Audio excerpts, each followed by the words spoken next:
বিসমিল্লাহির রহমানির রহিম।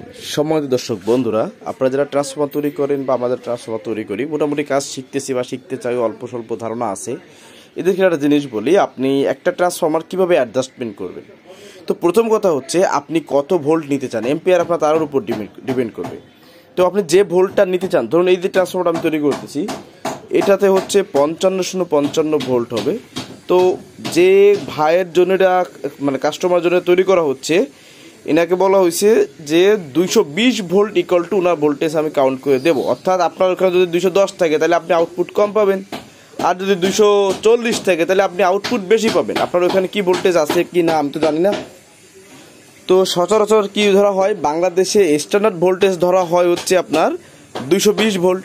তো দেখুন আমি এখানে 218 ভোল্টেজ ইকুয়াল টু একটা সোনা তৈরি করতেছি, এটা 54.92 ভোল্ট তৈরি করে দিছি। লাইনটা সরে গেছে, হ্যাঁ পাইছে আবার 54 কত দেখুন, এখন দেখুন আবার কারেন্টে ভোল্টেজ আছে 219। তো 219-এ কত ভোল্ট আছে, 54.94। এটা 220-এ আপনার পারফেক্ট 55 ভোল্ট আউটপুট দিবে।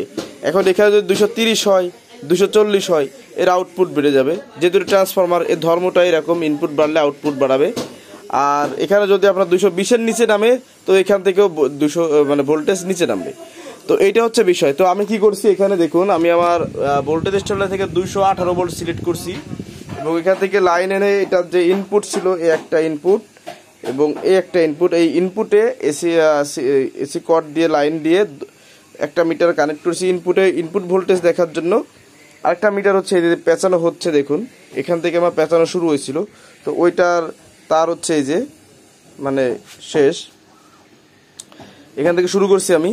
তো এই যে এইখান শুরু করে এখান থেকে পেঁচানো শুরু হয়ে আমার এই পর্যন্ত পেঁচানোর পর দেখুন এই একটা লুপ আছে, এখানে যে তারটা বের হয়েছে, এখানে একটা মিটারে প্রুফ ধরছি, আর শুরু যেখান থেকে হচ্ছে এখানে প্রুফ ধরলে এসিতে রেখে দেখুন এখন 5555 ভোল্ট পাচ্ছি, মানে 55 ভোল্ট পাচ্ছি এখন।